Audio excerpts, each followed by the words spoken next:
Pioneer Sementes se dedica incansavelmente ao desenvolvimento da agricultura brasileira. Está sempre ao lado do agricultor para ajudar o seu negócio a crescer. E na produção animal não é diferente.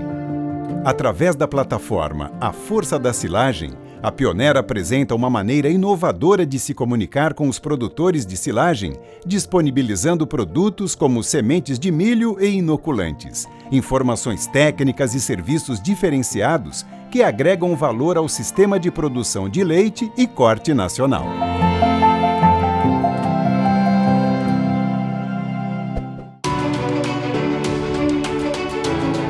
E é com muito orgulho que trazemos até vocês a segunda edição do evento A Força da Silagem.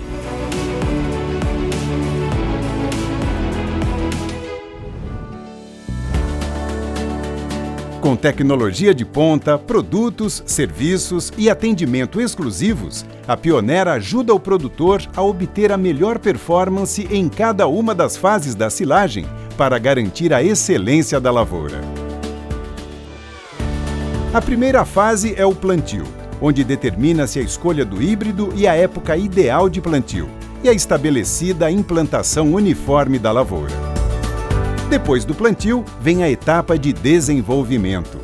Começam então os tratos culturais e os cuidados com a planta, como o manejo de pragas e doenças foliares para um desenvolvimento sadio da lavoura.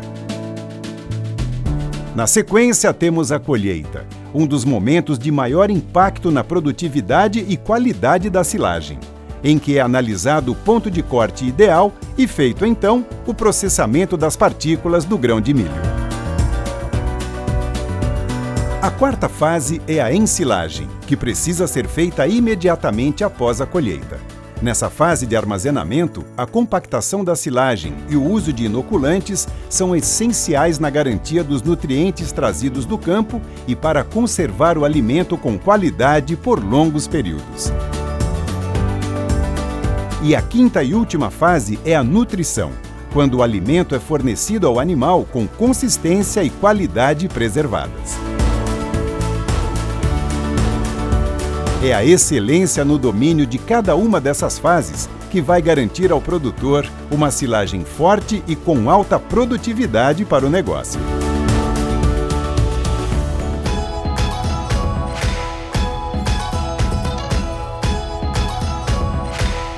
Sabendo sobre a importância da silagem para os produtores de gado leiteiro, a primeira edição do evento A Força da Silagem aconteceu em 2020.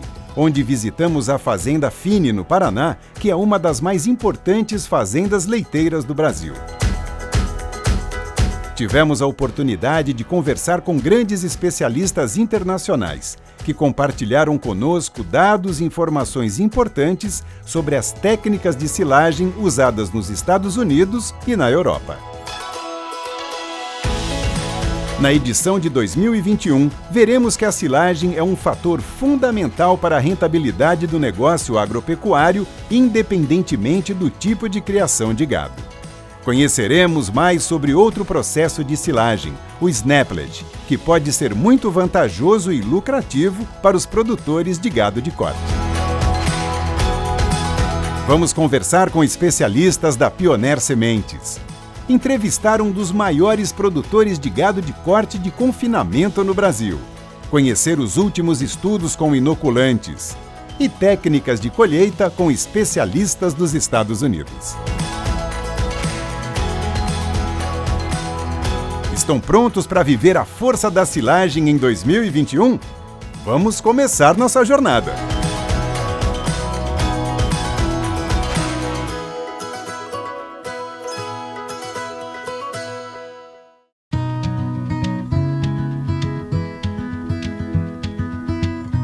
O Brasil é um dos 5 principais países na produção de leite e carne.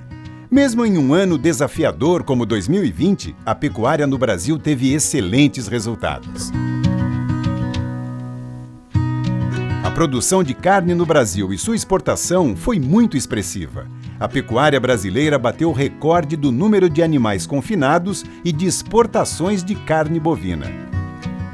Foram 6,2 milhões de cabeças confinadas em 2020, o que representa um aumento de 6% em relação a 5,85 milhões de cabeças em 2019.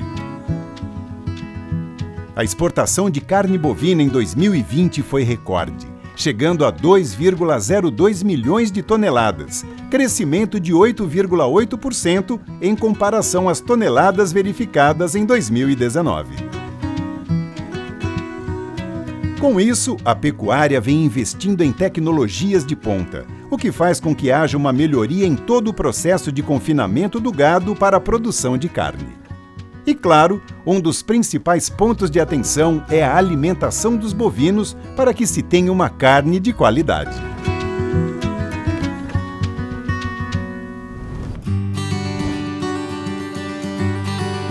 No Brasil, entre 60% e 80% da produção de milho em grão são utilizados para alimentação animal. Isso deixa muito evidente a forte ligação entre a pecuária e o setor agrícola. A produção de grãos no Brasil tem batido recordes constantes, chegando em 254 milhões de toneladas em 2020. O grão de milho triturado é a forma mais utilizada para a nutrição animal em todo o Brasil, porque o seu valor nutritivo é considerado excelente, principalmente pela base energética oferecida aos animais. Por causa da sua importância para o consumo animal e humano, o milho passou a ser o cereal mais produzido no mundo e a produção brasileira está em constante ascensão na última década. As políticas de importação e exportação, somadas à flutuação do câmbio, têm forte influência nas variações de valor da saca do milho. Apesar dos recordes de produção nas últimas colheitas excepcionais, o milho também teve recorde na sua exportação e temos visto uma constante elevação dos seus preços. O valor do grão já supera a marca de R$ 99,00 por saca, pela primeira vez na história, segundo o indicador do milho CPEA. E essa oscilação das safras e do valor negociado do milho tem impacto direto na criação do gado de corte, uma vez que os custos com alimentação animal podem representar quase 75% da produção. Tornou-se evidente a necessidade de produção de alimento para a nutrição dos animais dentro da propriedade, e o milho é um dos principais componentes para esta finalidade, principalmente por causa do preço do milho cada vez mais elevado. Por isso, os produtores de gado têm adotado tecnologias para a nutrição animal com resultados muito positivos. Mas não se pode pensar apenas em economia. O bem-estar e a qualidade da dieta dos animais são fundamentais para uma boa produção e com alta rentabilidade. Uma estratégia sustentável e eficaz para a diversificação da alimentação animal é o investimento em diferentes técnicas de silagem de milho. A Pioneer, que é líder global no mercado de silagem, tem o objetivo de auxiliar os produtores na produção de silagem com maior qualidade nutricional e produtividade para que a contribuição da silagem na produção de leite e carne seja maior. O animal alimentado com uma boa silagem produz mais e, com isso, o produtor reduz custos com rações e concentrados. A produção de silagem de espigas, conhecida como snaplage, tem crescido muito por ser uma alternativa excelente e vantajosa para a alimentação do gado em confinamento. É isso que vamos conferir com o Robson Fernando de Paula, gerente de marketing de silagem Corteva, que está na Fazenda Santa Rosa, da Agropastoril Pascoal e Campanelli, no município de Altair, em São Paulo. A Fazenda Santa Rosa é uma das maiores referências de confinamento de gado de corte para o Brasil e para o mundo. A fazenda utiliza na alimentação dos animais diferentes modalidades de silagem de milho, seja silagem de planta inteira, silagem de grão úmido e também a silagem de espigas, também conhecida como snaplage. A planta de milho é um dos principais componentes da alimentação dos animais em confinamento. Tem um elevado potencial de rendimento por unidade de área, altos volumes de energia e fibra a ser fornecida aos animais. Nós fazemos silagens de milho porque queremos utilizar o amido que está no grão, que é o principal conteúdo energético das rações que são fornecidas para os animais. A planta de milho apresenta a maior versatilidade no que se refere de utilização na alimentação dos animais. Podemos fazer silagens de planta inteira. Algumas fazendas estão fazendo o top laid, que é a silagem da metade da planta a partir da espiga para cima. Silagens de espiga, também conhecido como snaplet, silagens de grão reidratado, silagens de grão úmido. O snaplet é a silagem onde a gente colhe só a espiga com a palha, sabugo e grãos. Podemos ainda considerar que ainda é uma novidade no Brasil. A Fazenda Santa Rosa foi escolhida para a segunda edição do evento A Força da Silagem, porque ela é uma das pioneiras e uma das maiores referências na produção e utilização de snaplet. O objetivo de se utilizar a silagem de snaplet ou a silagem de espiga é fornecer um alimento concentrado e também com fibra na sua composição.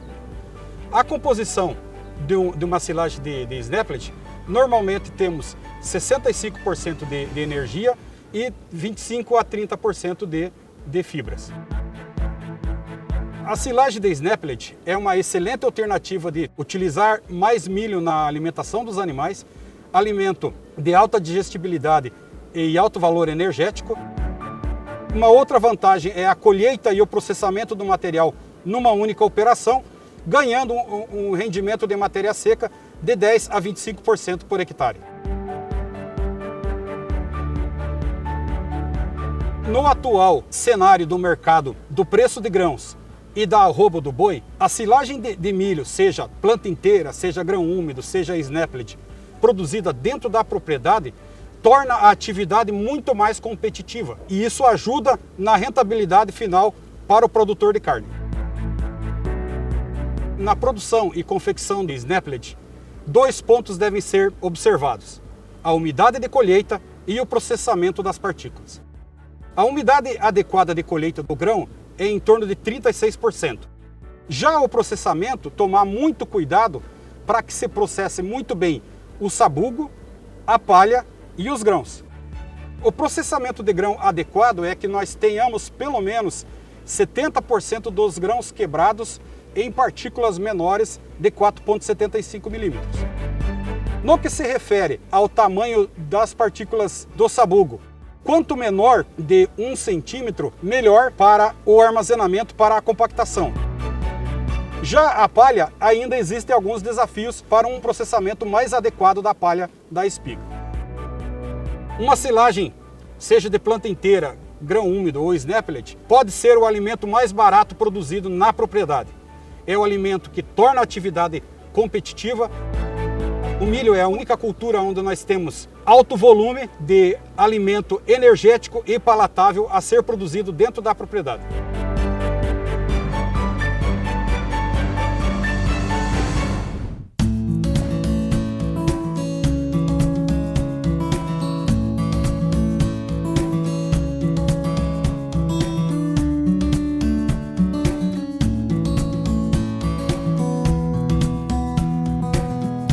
Vitor Campanelli, diretor do Grupo Agropastoril Pascoal e Campanelli, tem mais detalhes sobre a operação na fazenda. Sou da terceira geração da família Campanelli, sou diretor da Agropastoril Pascoal Campanelli. A empresa é uma empresa familiar, trabalhamos com cana-de-açúcar, pecuária, grãos também e uma empresa de nutrição animal, que é o nosso novo negócio, que é a Tecnobeef. A gente tem uma estratégia de plantio um pouco diferente da média do Brasil, que a gente planta milho nas áreas de renovação de cana. Mais de 10 anos atrás eu visitei uma fazenda no Colorado, uma fazenda de leite, e eu vi a turma fazendo o snaplet. Hoje aqui nós estamos aqui no confinamento, nós temos inúmeras dietas que a gente usa com estratégias diferentes, desde uma estratégia de recepção dos animais, de adaptação dos animais, de crescimento e de terminação. Então a gente tem 4 dietas aí, alguns step-ups que a gente chama, né, as trocas das dietas, né? Então cada dieta a gente tem uma estratégia, tem dieta que a gente precisa de mais forragem, dieta que a gente precisa de mais proteína e dieta que a gente precisa mais de lipídios e energia, né? 90% da nossa área a gente faz o Snaplet, mas eu compro muito milho de fornecedores e faço o grão úmido, né? E parte também eu faço a silagem, que na adaptação é uma ferramenta muito interessante, né? Então a gente tem os 3 tipos de milho dentro da nossa caixa de ferramenta e a gente vai usando ao longo das dietas aí. Não é a vantagem do uso de Snaplet, eu acho que as vantagens, né? Uma primeira vantagem que eu acho do uso de Snaplet, né? É uma janela entre plantio e colheita inferior a 110 dias. Então você tem uma vantagem de janela fantástica. Segundo, é um produto com uma janela de colheita um pouquinho maior. Terceiro, eu acho que ele é um meio termo entre o que é bom para o gado e o que é bom para a agricultura. Você mantém uma cobertura no solo, você não extrai tanto potássio e você produz mais energia por hectare, né? Que uma das coisas que a gente começa a pensar, a hora que você começa a pensar no ciclo, né? Você olha pecuária e agricultura junto, para mim é muito importante pensar quanto de energia para o boi que eu produzo por hectare, né? Ele é um produto que produz bem mais energia por hectare do que um grão úmido, né? Então, assim, eu acho que tem vários benefícios, né? A hora que você olha dentro desse conceito, eu acho que o maior benefício mesmo é que ele é um produto de alta energia, que tem uma fibra de excelente qualidade e você consegue fazer dentro de uma janela pequena e você consegue deixar um resíduo cultural bacana para um plantio direto e num ano seco que nem esse, a gente vê o que falta, faz uma palhada.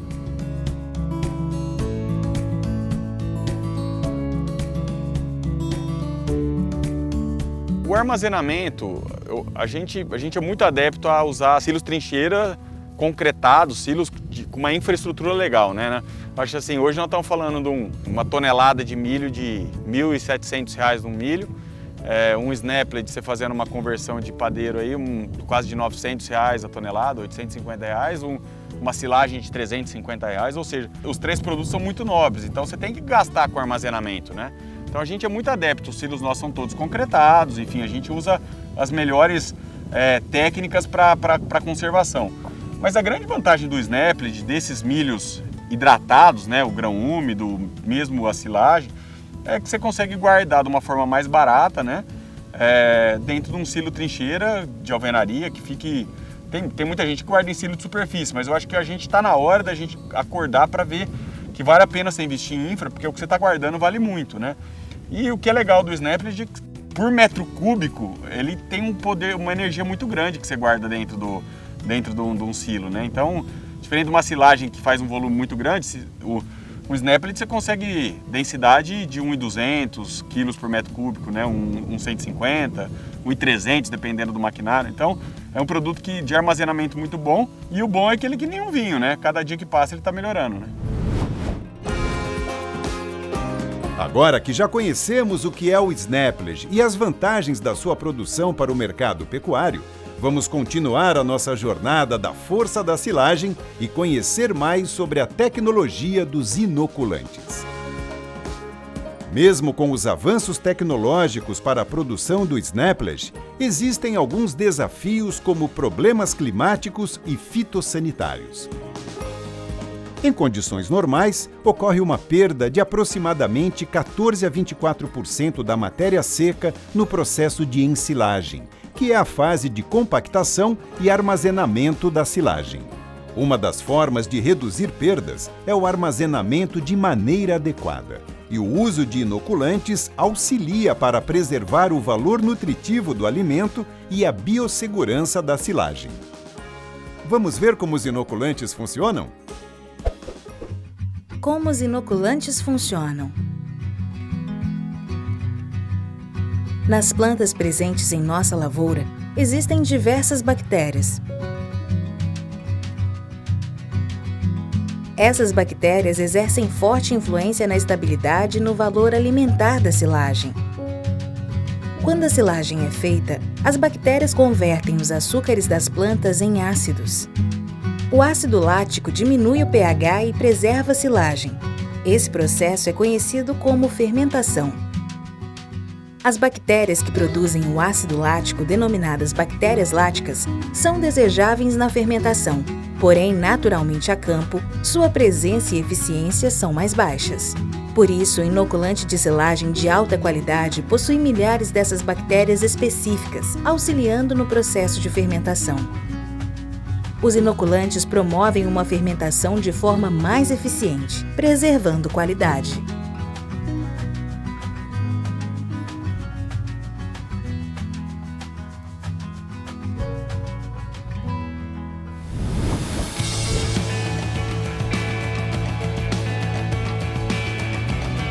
A Pioneer é líder global na produção e comercialização de inoculantes e aditivos para diferentes tipos de silagens.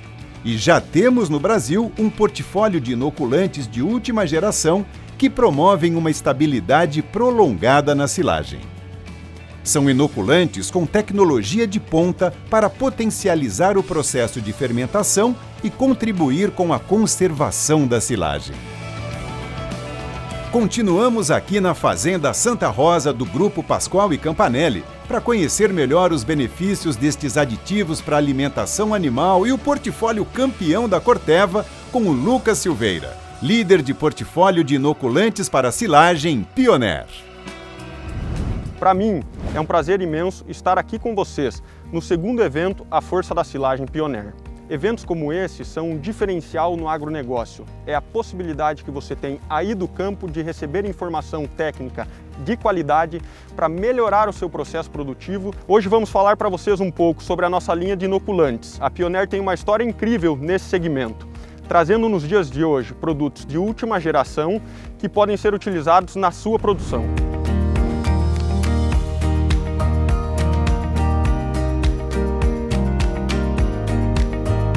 A história da Pioneer começa lá nos Estados Unidos em 1970, onde naquela época os produtores ainda não tinham grandes preocupações com a produção de forragem.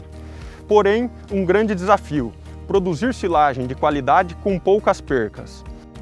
A partir de 1980, lançamos o nosso primeiro produto, onde o objetivo era reduzir o pH da massa ensilada, preservando os açúcares, sendo essa a primeira tentativa de aumento da vida do silo. Em 1990, chegamos numa segunda etapa. Começamos a avaliar a performance animal, testando os animais com alimentação com silagem com e sem inoculante e vendo a diferença de performance deles entre isso. A partir dos anos 2000, começamos a observar as operações das fazendas crescendo cada vez mais e mais.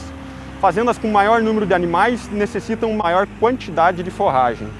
Com a maior face de disposição do silo, uma nova necessidade surgiu, que é a estabilidade aeróbia. Ou seja, precisamos que a silagem fique fresca por mais tempo e não esquente. Desde 2010, investimos em uma nova linha de produtos voltados para a alta performance. Esses produtos favorecem a maior digestibilidade de fibra, fazendo com que os animais que se alimentem com essa silagem exerçam o seu melhor potencial de produção.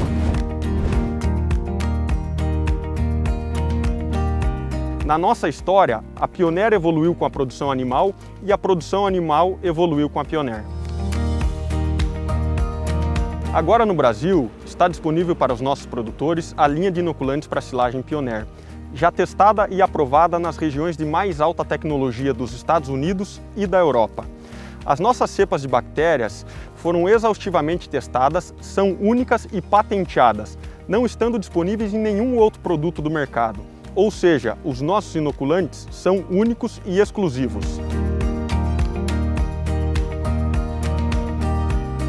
As cepas das bactérias Lactobacillus plantarum e Lactobacillus bucheneri promovem um incremento da qualidade da silagem e uma redução das perdas, promovendo uma maior produção de carne e leite, agregando valor ao negócio do pecuarista. Adicionalmente, trazemos a tecnologia Rapid React, de reação rápida, onde o produtor pode realizar a abertura do silo após 7 dias do seu fechamento. Diferentes tipos de silagem exigem diferentes tipos de inoculante. Silagens de milho possuem diferentes teores de amido em comparação com silagens de gramíneas tropicais de verão ou de inverno. Para isso, a Pioneer traz diferentes tipos de produto indicados para cada tipo de silagem. Com muita expertise, nós posicionamos o 11C33 para silagem de milho planta inteira e silagem de espigas, também conhecido como Snaplage. O 11B91 para silagens de grão úmido e Snaplage. O 11CFT, indicado para silagem de milho planta inteira, com foco na alta digestibilidade de fibra, e o 11G22, recomendado para silagens de gramíneas tropicais e de inverno, como capim-mombaça, alfafa e cana-de-açúcar.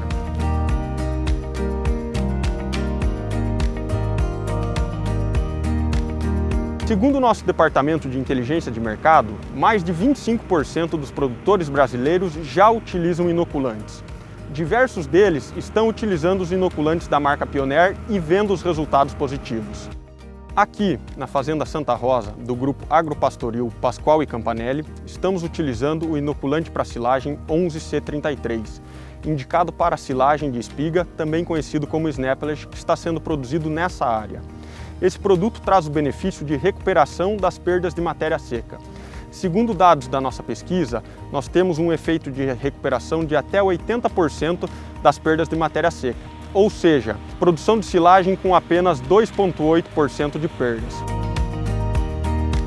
Adicionalmente, a propriedade aproveita do efeito da estabilidade anaeróbia, que mantém a silagem fresca por mais de 200 horas após exposta ao ar, fornecendo aos animais um alimento rico e com qualidade, contribuindo para uma melhor produção e rentabilidade final.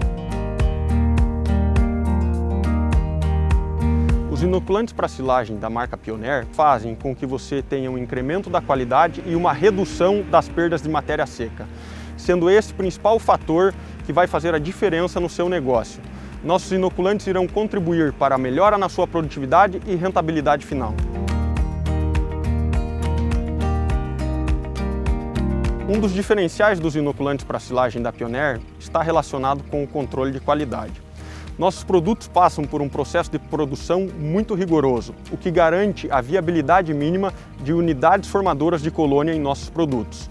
Nossos inoculantes trazem os Lactobacillus buchneri e plantarum com um nível mínimo de viabilidade de 110 bilhões de unidades formadoras de colônia, também conhecido como UFCs. Isso faz com que você tenha uma garantia de que as bactérias e as cepas das bactérias estarão viáveis e funcionando na utilização dos inoculantes. A silagem de Snaplage possui uma constituição diferente da silagem de planta inteira de milho, que faz com que a utilização de inoculante seja ainda mais recomendada para esse tipo de produção. Isso faz com que você tenha um processo de fermentação melhorado, incrementando a qualidade do alimento que será fornecido aos animais.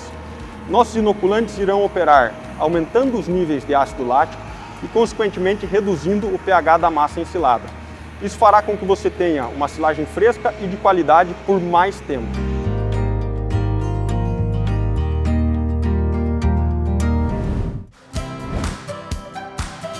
Vimos que o uso de inoculantes de alta qualidade é um ótimo investimento para os produtores. É a garantia da eficiência da fermentação de silagem, reduzindo as perdas de matéria seca, prolongando a vida útil e garantindo a qualidade nutricional da silagem e a performance animal.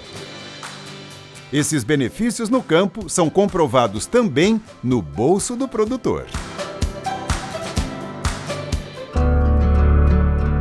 Agora vamos ouvir o Dimas Cardoso, agrônomo de campo da Corteva e especialista em silagem, para conferir as atuais análises econômicas sobre o uso de inoculantes em diferentes tipos de silagem. Olá pessoal, meu nome é Dimas Cardoso, eu sou agrônomo de campo da Corteva para o sul de Minas e Nordeste e sou especialista em silagem. E hoje nós vamos falar basicamente nos produtos inoculantes da Pioneer Sementes. Nós temos aqui um trabalho da Universidade de Illinois, mostrando exatamente que para cada real que você investe, ou dólar, você tem 3 de retorno, em função da preservação de nutrientes. E principalmente aí, quando a gente está lidando com vacas de alta nutrição. Aí esses ganhos podem ser até maiores ainda. Então a gente tem sempre uma recuperação de matéria seca. Além dessa recuperação de nutrientes, nós também temos a parte de recuperação de matéria seca, que ela é no mínimo 3%, mas há casos aí que se recupera até 5%, 6%, 7% da perda de matéria seca, e nós temos até incrementos aí, né, segundo esses trabalhos que foram desenvolvidos na Universidade de Illinois, de até 2% aí de incremento na digestibilidade, porque como eu vou lembrar aqui das palavras do meu amigo, que é um produtor, que é o Léo Pereira, que ele fala o seguinte, que vaca come fermentação. A bromatologia, a gente usa a bromatologia para poder fazer dieta, mas o principal é a fermentação, porque uma silagem que tenha bastante presença de grãos, mas que seja mal feita, ela vai ter uma fermentação ruim, o animal vai reduzir o consumo. E uma silagem bem fermentada, o animal tem alta palatabilidade e vai ter um aumento considerável no consumo, e é isso que faz a diferença na silagem quando a gente está buscando alta inclusão de silagem na matéria seca, que é o que a maioria dos zootecnistas hoje, né, dos consultores, estão buscando na dieta. Né?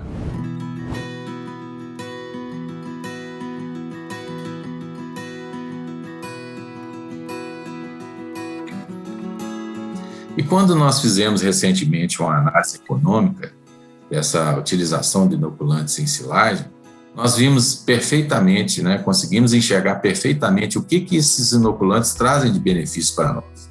Então, nós vimos aí, por exemplo, colocando um milho de 60 toneladas de produção, né, só do fato de usar inoculante, nós já tivemos aí uma recuperação de quase 10% na matéria seca, né, cortado próximo ali de 33% a 35% de matéria seca. Então, isso aí acaba reduzindo o custo dessa silagem, né? Ela custou aí, basicamente, considerando aí 6.500 mais ou menos, né? Com o custo do inoculante sobe para 6.800, né? Mas, em contrapartida, em função da recuperação dessa matéria seca, a silagem acaba ficando mais barata. Ela custa aí 36 centavos, né, por quilo, enquanto que a silagem com praticamente sem inoculante, vai custar aí a matéria seca próximo de 42 centavos o quilo. Então, você tem uma economia considerável aí, né, de 6 centavos, né, praticamente por quilo de matéria seca. Então, o retorno, ele vem. E aí, uma coisa interessante, nós estamos falando aí, né, em torno de 19,8 contra 18, nós estamos falando aproximadamente aí de um ganho considerável aí de matéria seca na silagem, né?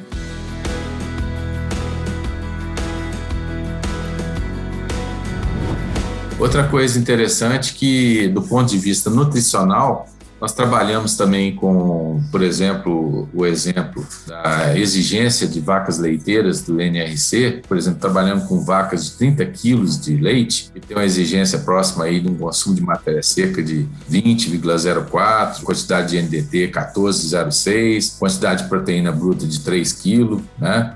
Então, a gente verifica que quando a gente pega essas silagens e submete, né, a dieta do animal, o inoculante foi possível preservar o NDT em mais de 4%, né? Enquanto a mesma silagem sem inoculante deu 66% de NDT, a com inoculante a gente teve aí próximo de 70% de NDT. Então, quando a gente submete essa silagem aí, mediante aquelas diferenças de matéria seca e essa preservação de nutrientes, a gente vê que a gente precisa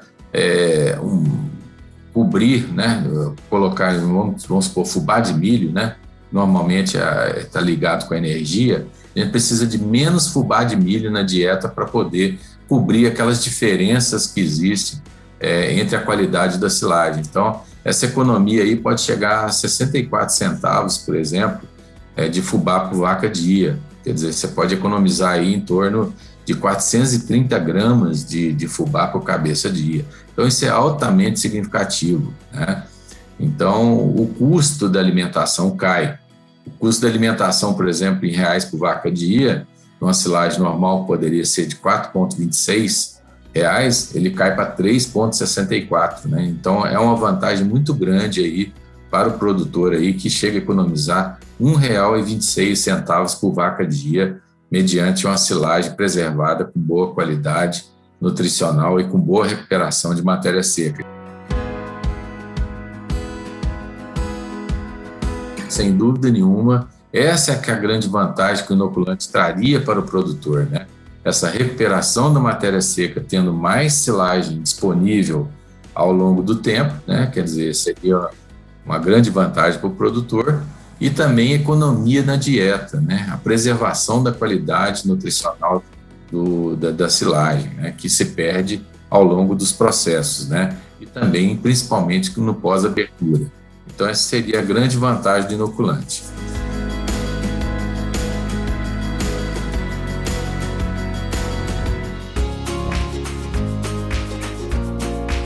Informações técnicas são muito importantes para a gente ficar cada vez mais por dentro sobre o uso de inoculantes. Mas nada como ouvir a voz do produtor e saber de que forma fazemos a diferença no dia a dia do campo.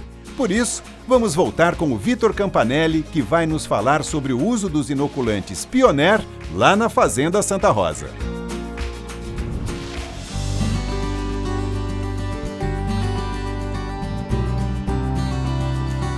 Dentro do nosso grupo, a gente usa em todas as silagens que a gente faz, de Snapplet, a grão úmido, a própria silagem de planta inteira e silagem de cana, a gente usa toda a linha de inoculantes da Pioneer, né? Milho caríssimo do jeito que está, a gente tem que tentar cada vez mais usar ferramentas para melhor conservação desse produto, né? Os silos nossos são enormes, né? São silos grandes, que é por um volume muito grande. Então, às vezes a gente não avança o painel numa velocidade tão alta. Então, para nós, ter um produto que a gente tem confiança, que conserva, que tem uma estabilidade do painel significativa, é o principal motivo que nos faz usar o inoculante.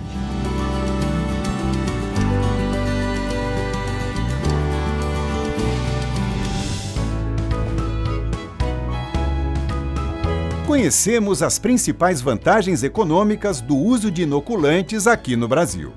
Mas como será o uso de inoculantes no país onde a Pioneer foi fundada?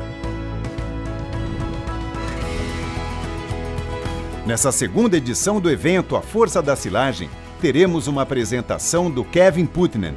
Ele é graduado em Ciência Animal pela Universidade de Cornell e é um grande especialista em silagem de milho.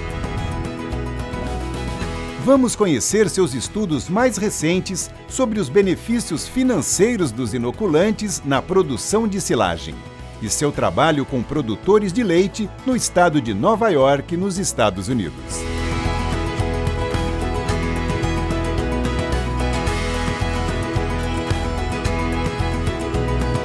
I'd like to thank everybody for getting on the call today and the opportunity to speak with people listening in. My name is Kevin Putnam.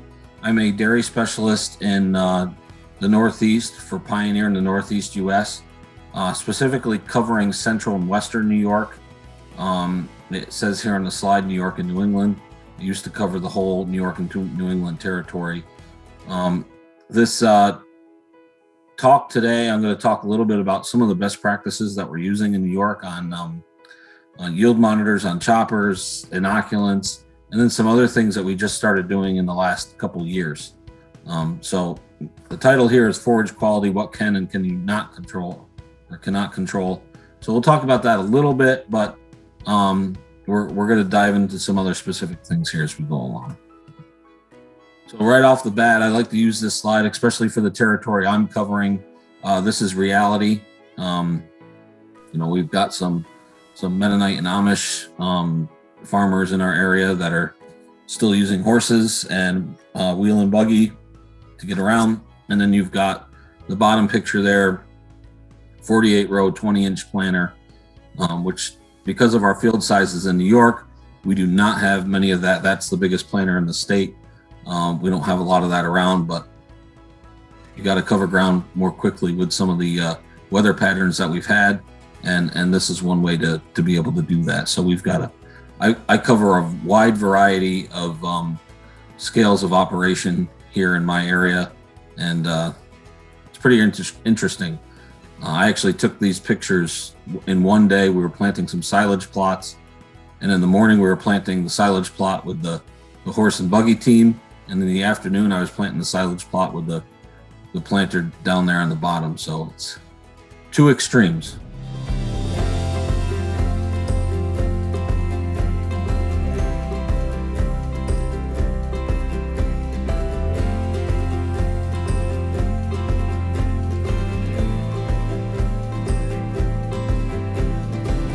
one of the things that I was asked to talk about is yield monitors on choppers and what we've been doing here in New York specifically. So I got these pictures up here. This is talking about the Harvest Lab, which is the John Deere unit, measuring yield, moisture, and then also we'll talk a little bit about being able to measure forage quality, or constituents, as they say, for say starch, protein, depending on what you're chopping, corn silage, for us alfalfa or grass haylage. So we'll dive into that a little bit and how that technology is working and how we're utilizing it. So this is just a very general screenshot of what we've done. In the top left is a yield map. Top right is moisture changes throughout a field. We know different soil types, drainage, things like that can change those. Inoculant dosing, we're able to tie in our inoculant applicator with these yield monitors to make sure we're applying the right rate of inoculant per ton. And you can see there in that field, it actually ran out and was shut off for a section of the field. So we can backtrack and see if there is a problem with fermentation, did things get applied correctly? And then length of cut, some of these yield monitors and some of these choppers will actually, you can program them to change your length of cut based on the dry matter or the moisture level. If you're getting drier, say corn silage, and you want to chop it a little bit finer, it will do that for you. So we can track all that stuff.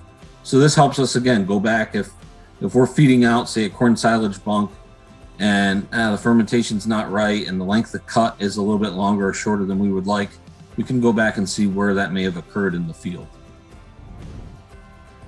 And then for planning, we're doing a lot of this now, multi-year yield analysis. So we like to have at least 3 years worth of yield data. And then we can overlay some pretty interesting maps to show what areas of the field are yielding more than others. And then we can go back and say, okay, those higher yielding areas, can we do variable rate seeding and put more seed down, increase the population, and take advantage of these areas of the field that can yield more? So this is kind of what this slide here is showing. Just if we do have these multi-year yield maps, we can overlay all the information and actually go out and do variable rate seeding with it. We've done this on some farms, and we've gotten some very interesting results. I'm not going to go into too much detail here, but basically we took that field that I just had up there. We took the different yield areas based on the multi-year yield analysis, and we did some different populations, 36,000, 30, 33,000 populations, and compared them and saw what the yield differences were. Maybe in the lower population areas, we don't plant as much. We save some seed costs there. Higher population areas, we really drive population and drive yield. One thing that's been new, especially with the John Deere system, is you can put it on a drag line. So we drag line a lot of manure in New York, pump it right from the tank and through hoses throughout the field and incorporate it right to the field. But you can put the flow meter on the drag line and actually see how much manure you put out there. So this is just an example of that.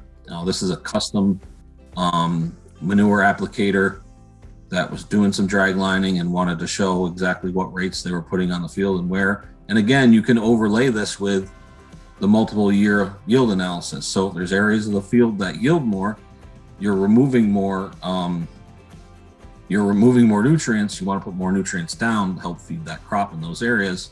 This is one way you can do that and see where you're putting those nutrients. This is a pretty busy slide, but again, back to the variable rate seeding. This is what this is showing. These are different areas throughout this particular field that had different yield potential. So we did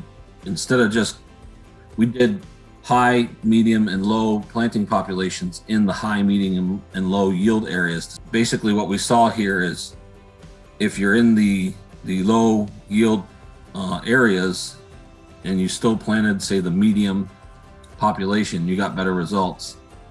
We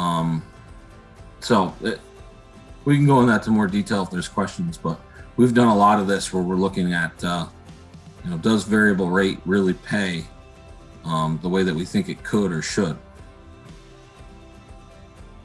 And agronomy trials. So these maps that are on the right-hand side, these are actually from a fungicide trial.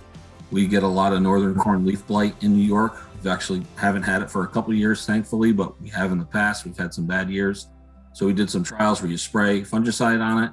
And then with the yield monitors and then with the spray equipment, we can overlay where the fungicide was applied and then the yield from the yield maps. And we can also then take into account if the harvest lab or if the chopper has constituents, meaning quality, we can overlay the quality on that as well and really put some good economics to what was our return on investment for fungicide in these scenarios. You can see in the top picture on the right, the green area is where the yield was higher. That's where the fungicide was applied. And we've done some other stuff too. We've done BMR population trials. We've tried to do 20s versus 30-inch rows, late stand. We're going to show some of the late stand stuff, so I'll give you an idea what that means. Here's the data on the BMR population trials. Again, really easy to do. We can set everything up in the monitor before time, where we want the different populations. As the planter's going across the field, it drops those different populations, and then we can go back with the yield monitor and check how the yield differences were. Again, if there's quality, we can check quality, or we can take samples to see how quality is changing as we go to these different populations as well. But it's nice to get some of this information off of your own farms. The research information is great. That's what we got. They do a good job with it. I'm trying to have good controls and a lot of data, so we got good statistics with it. But everybody wants to see some of this stuff on their own farm to see how it works. And with this technology, you now have the ability to do that. So harvest lab constituent analysis. So we wanted to really dive in. Is this accurate? So, typically, we'll go out if we're doing any sort of plot or management trial, population trial, and we'll take samples. And we really want to get our numbers, usually 20 comparisons before we really start feeling good about the data, because you're just filling up that sample bag, and if you got a 50-acre field and you're only filling that bag twice, is that really a good representation of the whole field or the whole strip? I don't think so. So with these yield monitors, they're taking so many readings every second. Can we get better data? But is it accurate? So that's what we tried to do in some scenarios. This is looking at quality on different soil types in this specific field. And you can see by the picture of the field, there's a lot of different soil types on that field. So, but there's a lot of data there, and it's hard to really analyze everything there. So we wanted to break it down a little bit more. So, and the only way to do that is to calibrate these yield monitors. So at least once a day, or every time you change a field or change a hybrid, I would say you calibrate that yield monitor, because it changes within hybrids. Some hybrids have higher starch, maybe they're a little drier. Some hybrids have better stay green. That can change a little bit what happens with the yield monitor. So you want to calibrate for that. And it's a really simple, really easy calibration that gets done. And if you're going over the scale anyway, it's, you just do a calibration load, and the more you calibrate, the more accurate it's going to be, the better your data is going to be. So I mentioned earlier harvest date changes, and that's what I'm going to talk about here in this example. So this particular farm has a John Deere yield monitor with the constituents, so they can read quality. So, you've probably heard Pioneer people telling you, well, we want you to chop a little bit drier, let that kernel get to 3/4 milk line as close to black layer as possible, so that you increase yield and you increase starch. And that might be a difference of 5 or 7 days in the field. So what we did is we went to this particular farm. We said, okay, there's a field right down the road that has Pioneer hybrid in it with good stay green, and it's nice and healthy. When you go chop that field, leave us some strips, and let's come back. I think we did 7, and then they didn't chop the rest of the field. They didn't finish the rest of the field 7 days later. So the next day they chopped another day. But we came back, actually it's on the screen here, October 2nd, then October 9th, then October 10th. So We let it sit for a week and just said, okay, let's see what happens with yield and quality when we let it sit for the week. So there's the 3 strips that were left. And this is the data that we got. Sorry, it's set up a little weird on the screen, but October 2nd, you can see starch was at 21.95%. After a week, it was at 30%. And after another day, it was at 32%. So we would expect that, right? We would expect starch to go up by about 7 points. It went up by a little bit more than that over that 7-day period. And that's exactly what happened. So if starch is going up, your fiber levels are going to come down just because it's all percentages, right? So same thing. ADF comes down, NDF comes down from 43 to 38. As we go to that October 2nd to that October 9th date. My point with these numbers are the comparisons make sense. So do I think that, we can replace sampling and sending samples into a lab with these yield monitors? I don't think so. I think the yield monitor, it's reading like six time points per second or something like that. So it's taking a lot more samples than we are, but is it exactly what we're seeing? I mean, you can see these starch levels for us are low, and that's what I've seen. They're very consistent, but they're lower than what we get from the lab. But for comparison reasons, to say is A better than B? Well, I think we can use those numbers for that. I just don't think we can say, well, A is for sure 21.95% starch and B is for sure 30. I think we still have to do some sampling for that. So that's what I wanted to do here in the population comparison. So the line is the actual data from the yield monitor, and then the points are all our samples. And you look at the variation. So there's less than a half a point of variation in what the yield monitor showed, which makes sense. It's taking multiple readings a second as it goes through that strip. In our samples, there's sample error. It's what you grab. Every person grabs different. And then the lab will quarter everything out. So that's going to have a degree of variability in it. So there's sampling error, there's lab error, there's all these other things that can go into it. So you can see our actual physical samples, we have some variation there. Whereas the chopper's variation is pretty tight. This is a farm we did a plot with. So we said, all right, well, let's try an actual silage plot to see if we could use this. So this is the plot. The colors are different hybrids. There's different companies in here. And then again, we start getting in the NDF by hybrid. And you look at the variation in our sample versus what the chopper was seeing for variation. It was a lot tighter.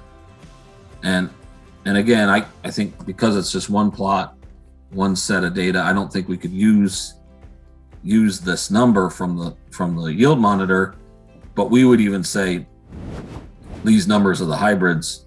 Again, we'd like to have at least 20 comparisons to feel good about the data, because you get some of these outliers that you just want to make sure you're averaging everything out. NDF, and this is by brand, so you can break some of this stuff out. Okay, so that's kind of the yield monitor piece of it, what we've been doing. It's been great. I mean, you can have a lot of good conversations about how hybrids are doing across your farm with this type of information, and really compare again. What's the majority of the soil that I have? What hybrid tends to be doing better on those soils? And now I can start picking hybrids based on that.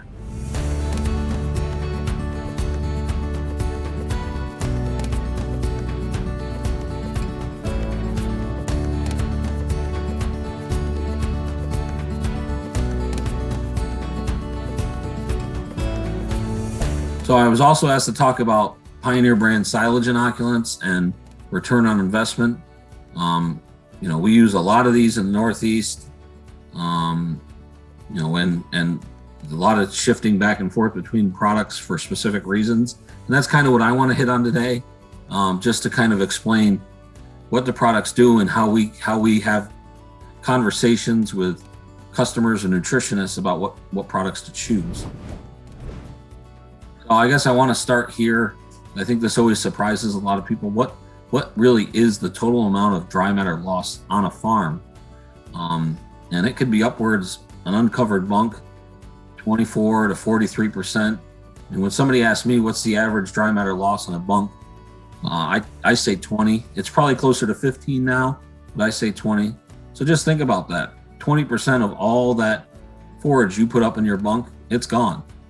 It's gone in dry matter loss. And you're not losing the fiber, you're losing all the sugars, the carbohydrates. So when we talk about return on investment with inoculants, or we talk about what are you really losing in forage quality with dry matter loss, you're losing energy. So you replace that with cornmeal. So, if I said you lost 15% of your dry matter loss, you have to replace that 15%, not with more corn silage, but with cornmeal, because you lost all the energy.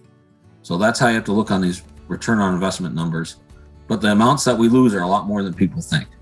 And it's the cost of equipment and land, and you start thinking, oh my gosh, 15 to 20% of what I put up in that bunk is not going to be there when I go to feed it out. That's a lot. So we got to try to reduce that. Okay. And the lower that number is, the other point I wanted to make here, the inoculants are only as good as your management. So we've got great information on our inoculants and return on investment and how much they reduce dry matter loss. But if you've got a poor bunk situation to start with, you're not going to maximize the ability of those inoculants. So if you've got, good densities, good bunk face management, you think about how we do our studies on the inoculants to show what their dry matter recovery are. We put them in mini silos, we put them in the best case scenarios, and then here's the reduction, that we get in dry matter loss. If our packing density isn't as good, our feed out isn't as good, you're going to reduce the ability of the inoculant to have the impact that you want it to have as well. So not all inoculants are the same. I started using this slide when I started with Pioneer almost 14 years ago now. If you look at an inoculant package from any company, it'll say we have Lactobacillus plantarum bugs, but they're not all the same. That's like going on a farm and saying, well, I have Holstein cows. They're not genetically the same. So there's different genetic Holsteins on your farm or whatever cow you have. Same thing with the bacteria that are out there. The bacteria that Pioneer has in their canister is different. Even if it's Lactobacillus plantarum, it's different genetic bugs than what another company would have. And I like this picture.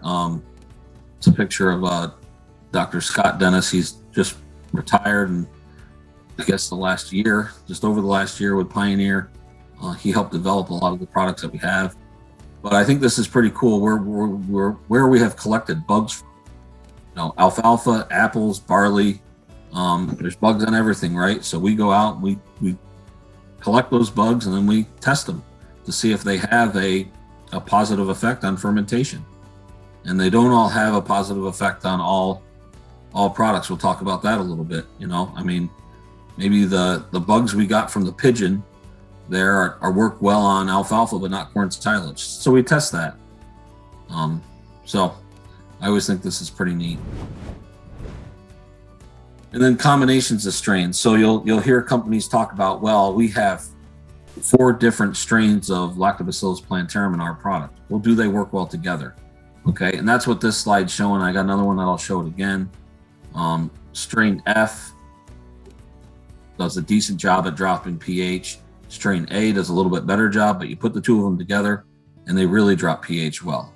Okay, so, but you got to test them together, because I'll show some data where they might have a negative effect once you put them together. And that's what this slide is here. So if you look at this, every letter is a different bug. Okay, and then we start doing combination of bugs. And you can see this is influence of digestibility of corn silage. So bug K increased digestibility, bug M reduced it, J, E increased digestibility. When K and M were put together, even though M decreased digestibility, together they increased it. K and J, even though both of them increased digestibility, you put them together, they decrease it. And then the other combinations here. The interesting thing about this is this combination of KMJE is our 11C33 product. So pretty neat how these bugs individually and in pairs can have an effect, and then once you put them all together, you get the biggest benefit. So, and again, I don't know if other companies are doing this. We are at Pioneer. We've got a lot of confidence in what our products can do. And this is to prove the point why we have that confidence. This is the number of trials and studies and reduction loss that we see on different inoculant products that we have. Again, we'll talk about crop specific 1174, 11H50 on alfalfa. We see basically a 25% reduction in dry matter loss, which is 3.5 units total. And we've got all this data and information. We can put that into some calculators for you to show the return on investment numbers, the dollars that you can get back. Because again, the difference that we're changing, what we're saving, that's cornmeal, that's energy. So we're not saving fiber, we're not saving, say, corn silage, we're not saving the leaves, we're not saving the NDF, we're saving the sugar. So, and I just like, this is a study that happened in Canada as part of some of the data. And what we're trying to do, if I got this red circle here, so uninoculated, here's the pH drop, inoculated, here's the pH drop. The difference between these two, that's your difference in dry matter recovery. Okay, that's your savings in sugar and dry matter is the difference between these two. The bigger that gap, the more dry matter and energy you save. Down here, we're looking at acetic acid, lactic acid level. When did it produce it and how much did it produce? Acetic acid level, this is actually a Buchneri. So the Buchneri produces acetic acid that helps for aerobic stability. You can see here at about day 14 and out, the acetic acid took off on the Buchneri, and that would help your aerobic stability again. So aerobic stability, why is that good? So yeast and mold organisms can eat, they can grow, especially during feed out. They eat sugars, and they can make the silage heat up, which you can actually feel, you can see with a thermal camera, and that is a loss of energy. So I don't know, what you guys are doing down there, but every once in a while, if we get a lot of heating in New York, you might add some, it's a stability product to the TMR, which is very expensive.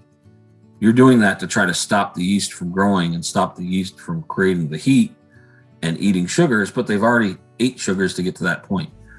If you're seeing mold, yeast comes before mold. So yeast start growing when they're exposed to sugar.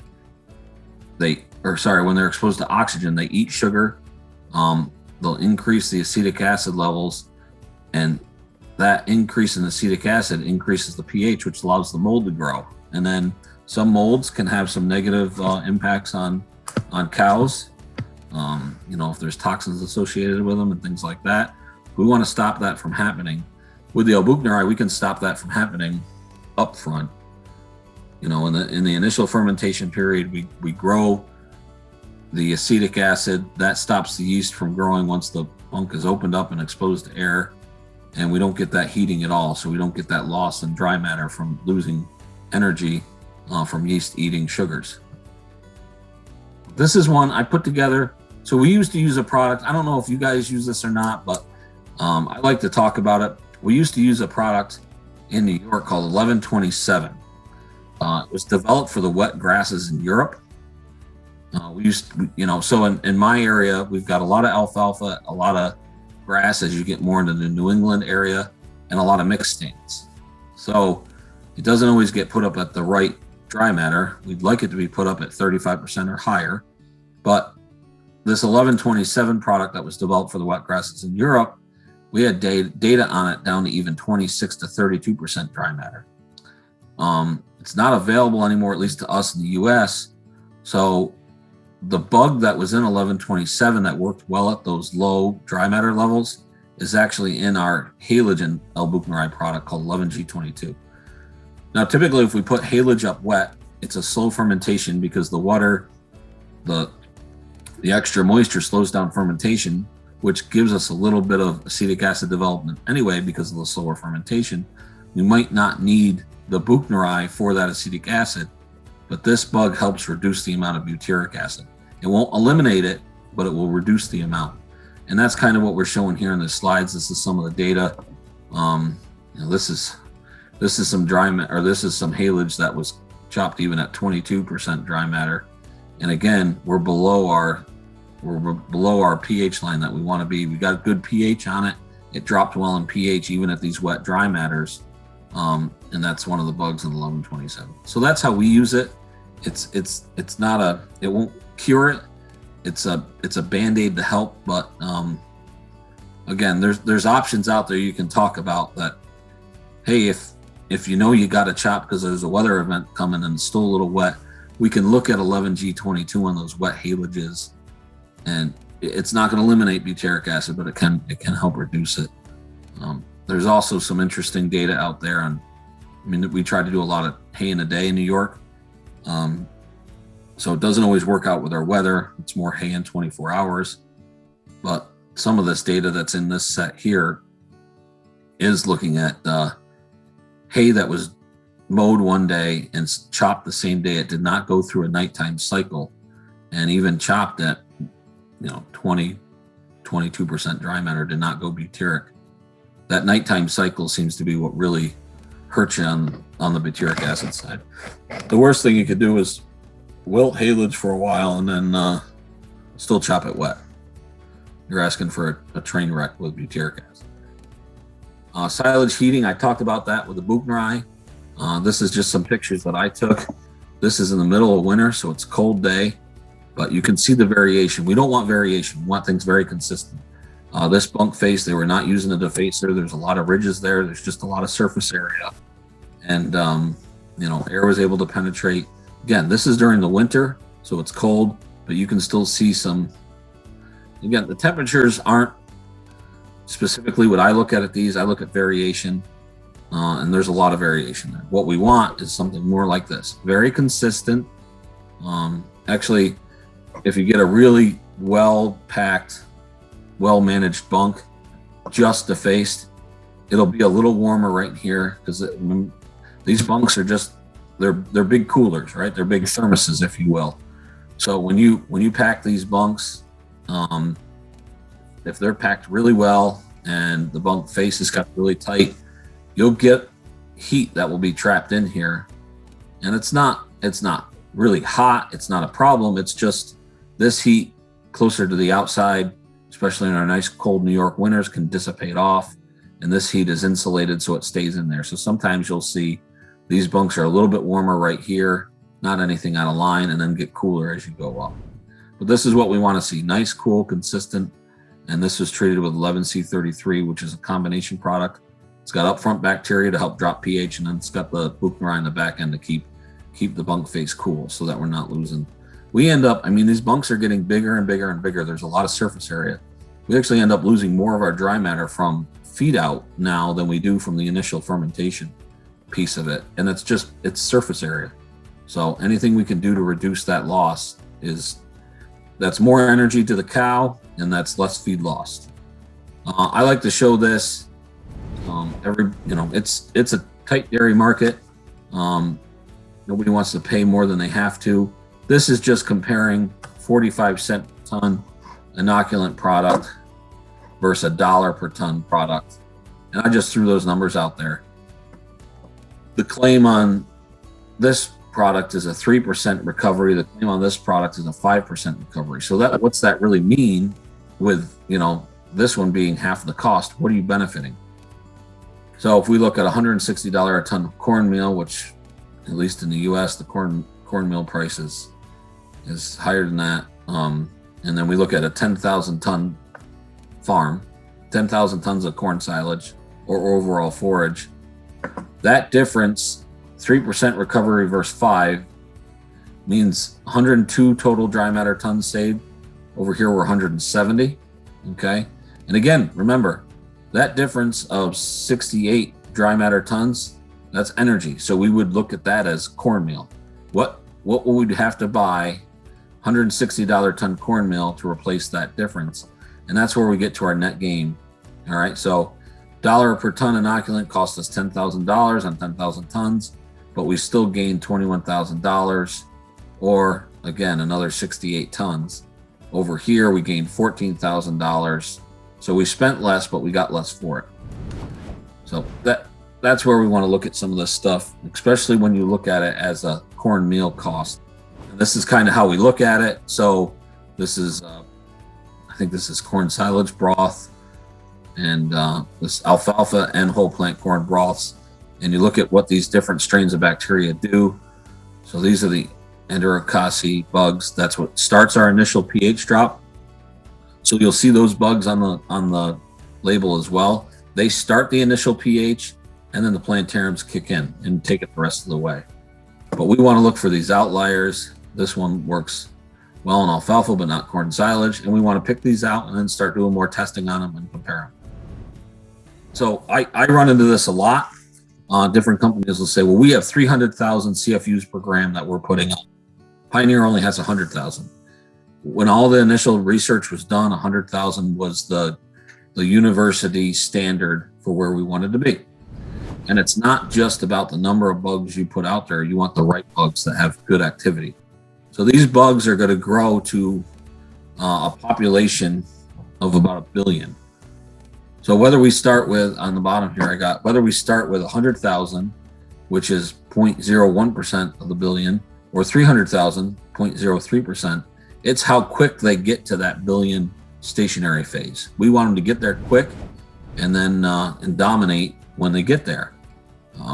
So again, whether you're at 100,000 or 300,000, it's how active those bugs are to get to that million population and dominate fermentation. And this is a study that the University of Florida did. This is actually looking at Buchneri, and this is a competitor in L-Buchneri. And here's 400,000 CFUs of the competitor. Here's 800,000 CFUs of the competitor. And this is hours of aerobic stability for an L-Buchneri. And this is 100,000 CFUs of the Pioneer, and then 200,000 unit or CFUs per gram of the Pioneer, so twice the rate. So you can see even at 800,000 CFUs per gram of the competitor, it still wasn't as good as the regular rate of the Pioneer. And yeah, we did get a bump when we doubled the rate, but now you're doubling the cost because you're doubling the rate. So you have to take that into account. But again, it's not about the number of bugs, it's about having the right bugs. And this goes for application as well. So if we've got applicators, I got one slide on that, but you want to get good coverage. These bugs grow, but they don't move. So you apply them to the crop as you're chopping. They will grow where they are, but they're not going to move throughout the bunk. And you want to make sure you get the right rate on. So again, that 100,000. So if it's a lactic acid creating bacteria and it's 100,000 CFUs per gram, if something goes wrong and you only put on 90,000 CFUs per gram, so you're 10% under, you're going to get 90, you're going to have a 10% lag. You're going to get 90% of the effectiveness. With Buchneri, it's different because they grow slower, so it actually increases that. So if you only get 90% of the bugs on with Buchneri, it's down more to like a 60 to 50% effectiveness. Now, with the Rapid React, that should help that a little bit, but still, it's because of the slower growing bacteria, it's an elevated negative, if you will. In the applicator, we're actually even beyond this applicator here now. We've got applicators that are run by iPads and Bluetooth to be able to talk to today's generation of yield monitors. Again, the yield monitor is telling the applicator how much inoculant to put on based on the yield. So they've been working really well. We got a lot of those out in New York that I work with, and we're only putting on 10 milliliters per ton, but it's a fine mist. You get some of the other applicators out there that are a drip. So drip, a bunch of forage goes by, drip, bunch of forage goes by, drip, bunch of forage goes by. So again, these bugs grow in population where they are, but they don't move throughout the whole bunk. So we got to make sure we're getting good coverage. So the atomized spray that we have with our Pioneer applicators, put it right in the accelerator. We get really good coverage, hit every piece of forage, and that's a huge part of the success of our products.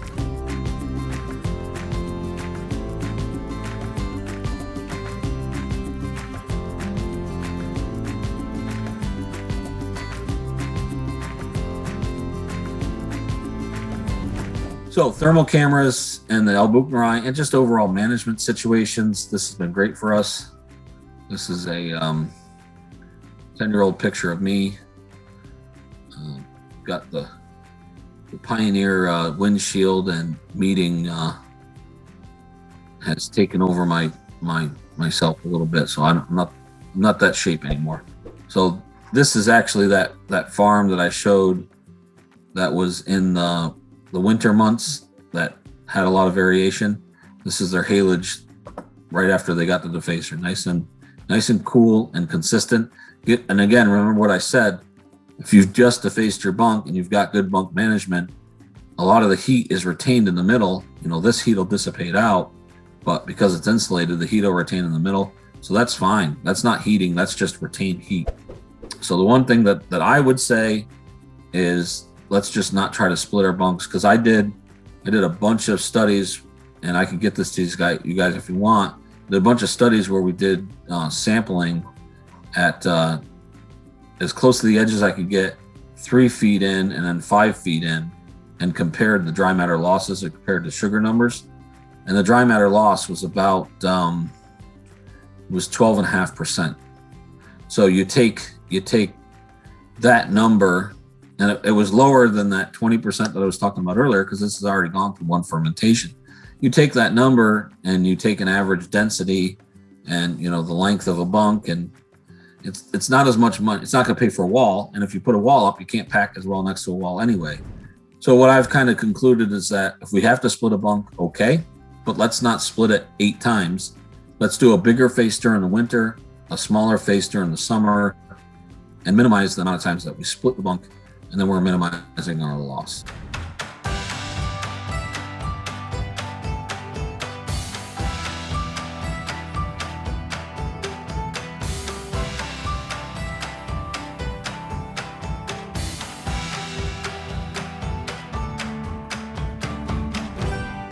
So what else are we doing in New York? And I'll wrap up here quickly. Silage staging, and then drones to calculate bunk inventory. So I'm going to do the drone thing first because it's quick. What we're doing is the agronomists have drones, and one of the programs on these drones actually is used in the construction world for calculating how much inventory or how much aggregate is out there. So if you've got a stone quarry, and they're wondering, well, how much stone is in that pile? They can use these programs to get all of the curvatures of that pile and figure out a density, and then say, okay, this is how many tons of stone or whatever it might be is in that pile. Well, we're doing the same thing with bunks. So this is just an example, corn silage bunk up against a haylage pile.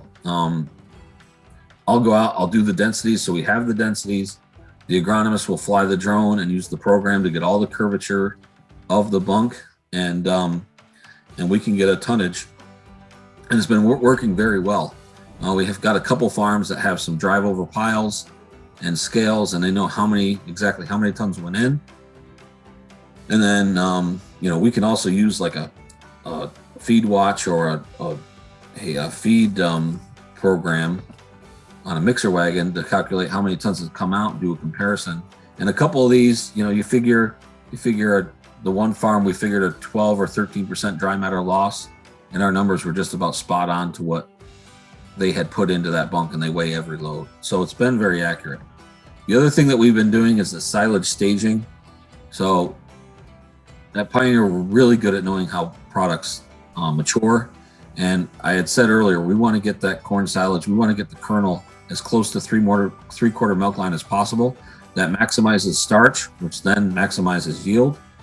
And as long as the plant's healthy, we're not losing fiber digestibility. That's why we want the stay grain of the plant. And the healthier the plant, the faster the kernel dries down. But anyway, we're able to use weather data and our GDU information on the products to predict when we might hit that three-quarter milk line. We've been doing this for 3 years now in New York. It's been working really well. And we come in probably about 3 to 4 weeks before harvest, and we take all the planting information of the Pioneer hybrids. We can use our weather programs to see how many GDUs we've had, and then we can kind of predict out what the GDUs are going to be from that point forward, using some of the, your weather apps that show a 10-day forecast. We can use some of that data and predict when hybrids might be ready to chop. This is what the printout looks like. And the nice thing about it is we can go out here and we can say, okay, well, in this particular week, you're going to have X amount of acres to chop. Can you chop that many acres in a week? Or if you have a custom harvester, hey, Mr. Custom Harvester, can you come out the week of whatever? And we think we're going to be starting to chop so that you can get things lined up for yourself. If you can't chop enough acres in a week, maybe you've got to get somebody to help, get another chopper in, or maybe, you got to work with your agronomist or Pioneer personnel to decide, all right, this hybrid probably is going to dry down quicker, or this hybrid has a good stay green that can stay out there a little longer, and you can start picking what fields you're going to go to next. So it's worked out really good. This is some of the weather information, but again, we've been using it for 3 years in New York, and the dates have been very accurate. The one thing that's really been good is this order. We had just an example, a farm that planted the same hybrid the same day, but it was different elevations, and this thing tracked it. It tracked the lower elevation being chopped before the higher elevation because of the difference in GDUs between the two. So that was really cool. That was really neat. And it's a good conversation tool to have and a good planning tool to have. So some of this stuff is out there. Watch outs with it. Again, if northern corn leaf blight that we get, that's going to dry things down quicker or slower, depending on when it moves in. But that's what I have. I know that's a lot of information. I tried to go through it quick. If anybody has any questions, by all means, get them to me, and I can work with the group on the call here, and we can hopefully get things answered for you. So thank you for the opportunity, and hopefully you took something away from this.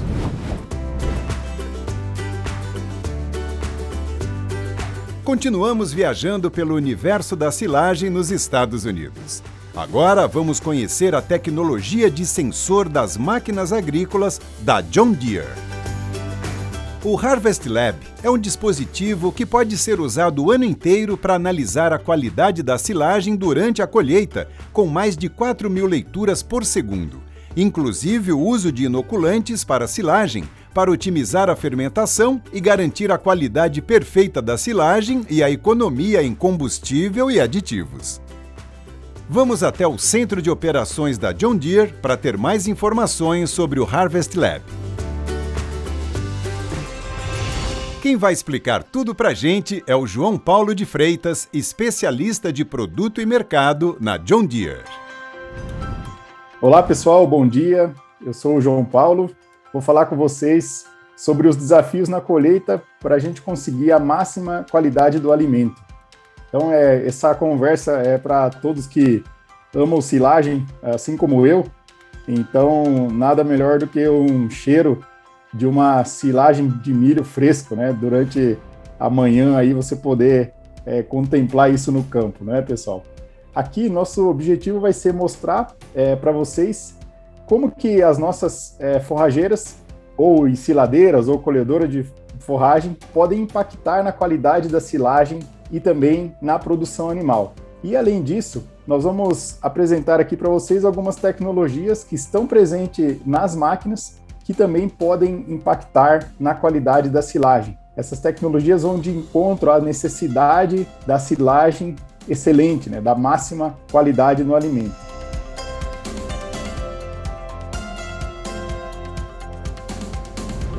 As forrageiras autopropelidas, elas trazem para nós muita tecnologia, muito rendimento, mas basicamente a gente trabalha em cima de 3 pontos importantes, 3 aspectos importantes para uma silagem de qualidade, que são as condições da cultura no momento do corte. Então, essas condições da cultura que a forrageira enfrenta ali no momento do corte, elas dependem de um ótimo planejamento, a escolha do híbrido adequado, um bom preparo do ambiente produtivo. Além disso, você vai precisar ter uma qualidade de plantio, ficando atento a questões de plantabilidade, a tratos culturais perfeitos, para que então, no momento do corte, a máquina entre e faça o seu papel, que é retirar o produto de forma rápida com a máxima qualidade que esse produto ganhou aí ao longo do seu desenvolvimento no campo. Um outro ponto são processos fermentativos adequados. Então, a máquina também é responsável, nesse momento, por entregar um material que vai passar por processos fermentativos adequados, ou seja, tamanho de picado, uniforme, a umidade e quantidade de matéria seca ideal, uma compactação adequada, para que todo o processo fermentativo ocorra, para que eu tenha, então, a máxima conservação desse alimento no silo, para que eu possa entregar um alimento de qualidade para o animal. Um terceiro ponto, já também não depende da forrageira, mas sim depende do manejo do silo, são as perdas geradas por deterioração após a abertura do silo. Então a gente consegue hoje otimizar esse processo, fazer com que nós tenhamos sempre a máxima qualidade, mesmo tendo o silo aberto, né?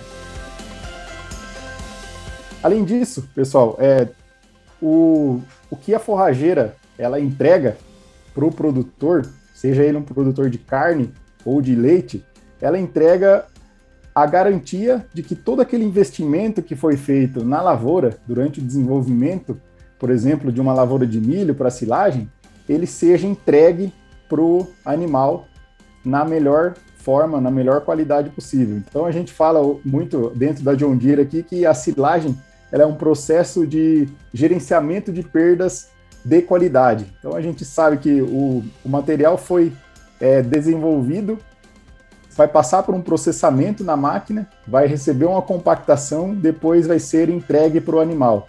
Nesse processo acontecem perdas e a gente precisa então gerenciar para que essas perdas sejam mínimas. E a máquina forrageira tem um papel fundamental nesse gerenciamento de perdas.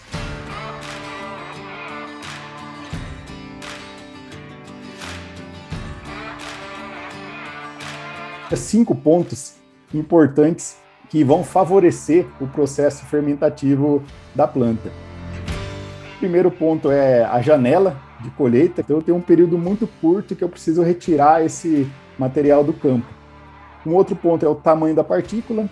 Depois nós temos o processamento dos grãos, a questão dos aditivos, dos inoculantes e também a documentação dos dados. Então, dados e documentação daquilo que está sendo trabalhado, produzido pela máquina no campo. Então vamos falar com vocês um pouquinho sobre cada um deles.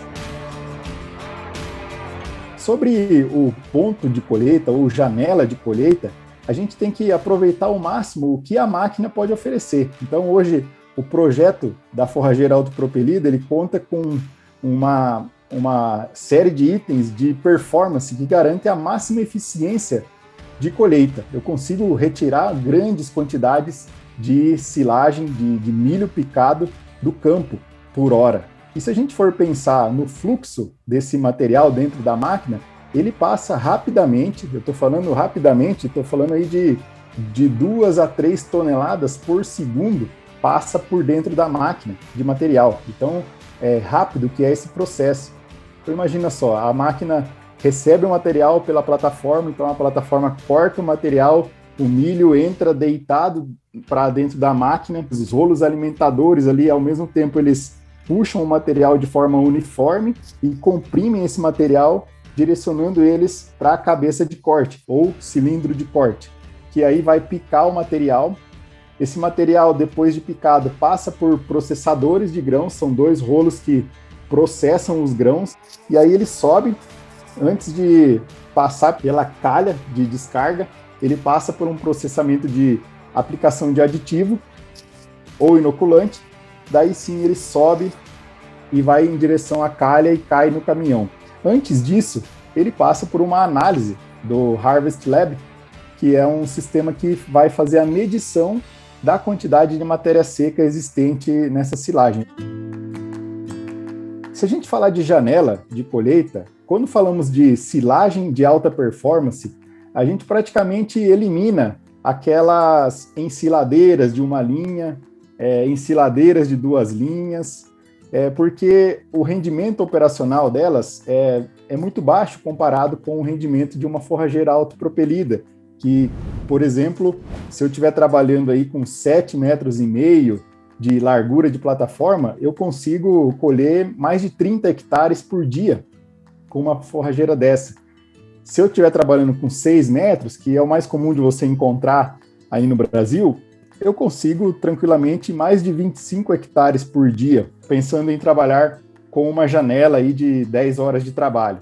Já uma forrageira de uma linha, por exemplo, ela colhe aí 1,5 hectare, de 1,5 hectare a 2 hectares por dia, no máximo, tá? Então isso, a gente, além de ter um sistema de picagem e processamento de grãos diferente da alta propelida, eu tenho um baixo rendimento.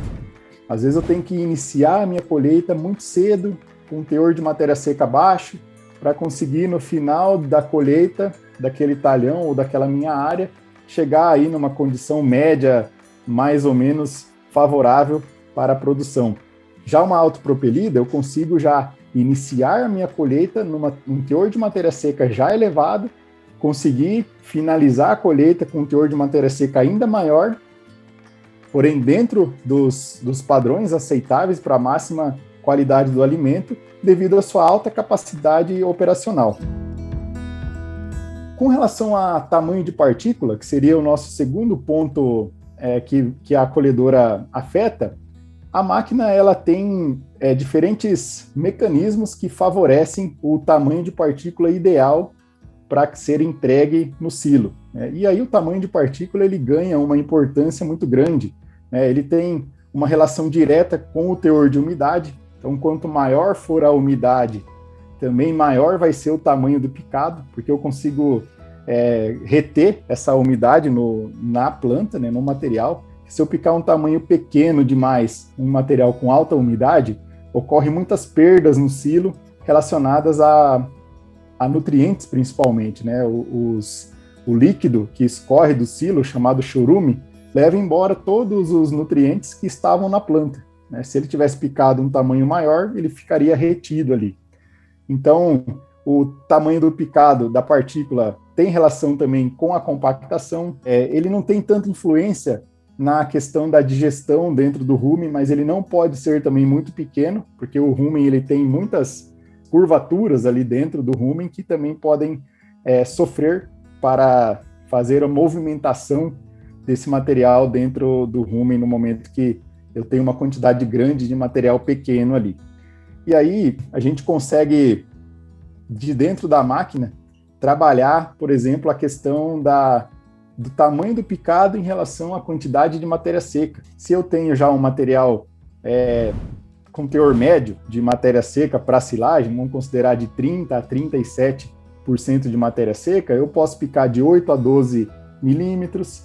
Se eu tiver já um material um pouco mais seco, né, com mais de 37%, vamos pensar ali de 37% até 42%, 43% de matéria seca, eu já posso picar um tamanho menor de 5 a 8 milímetros, e eu consigo fazer isso automaticamente de dentro da máquina. Lembrando que a densidade do silo, ela gira em torno de 550 a 650 quilos de silagem por metro cúbico. Essa é uma densidade normal aí de um silo. A avaliação do tamanho de partícula ela pode ser feita de diferentes formas. Uma delas, bastante conhecida, é através do uso das peneiras Penn-State. Elas é um conjunto aí de 4 peneiras, onde a primeira peneira ali vai ter 19 milímetros, orifícios de 19 milímetros de diâmetro. Uma peneira intermediária ela tem ali 8 milímetros de diâmetro, e a peneira inferior, que seria a terceira peneira ali, de cima para baixo, 4 milímetros. E aí ela tem um fundo, o fundo é fechado, né? E aí o que acontece? Pensando em milho, nós temos que ter naquela peneira superior ali, mais ou menos de 3 a 8% do material. Na peneira intermediária, de 45 a 65% do material, e na peneira inferior, de 20 a 30% do material. Lá no fundo, abaixo de 10% já é um valor aceitável. Existem outras literaturas que falam que abaixo de 5% é um valor aceitável para estar ali no fundo, ou seja, o material que passou pelo furo de 4 milímetros, né? É praticamente pó, impurezas minerais, alguma coisa assim. Muito bem. E aí, entregando um tamanho de partícula ideal, eu vou ter uma compactação ideal, vou ter aí um fornecimento de alimento com a garantia de que os nutrientes, a energia ficou retida nesse alimento durante o seu processo de conservação. E o que a máquina oferece para entregar esse tamanho de picada? As máquinas, elas oferecem velocidade de alimentação da plataforma, uma velocidade correspondente à velocidade de deslocamento.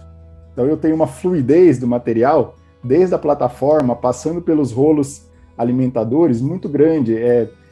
Essa sincronia facilita a uniformidade de fluxo. Isso vai garantir um picado bastante uniforme e eficiente.